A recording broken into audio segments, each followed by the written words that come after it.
Dragi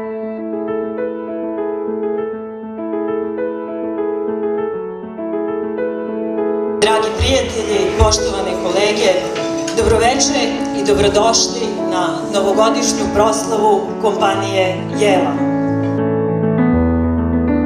U novoj 2018. godini imamo samo jedan cilj, a to je da budemo još bolji, veći i uspešniji.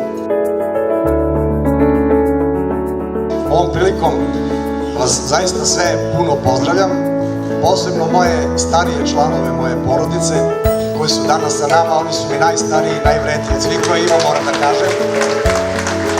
A posle njih pozdravljam sve moje momke, vredne ove ljude i svu ovu ekipu koja danas stoji ovde iza mene i prati me u svim svojim delima i svojim idejama.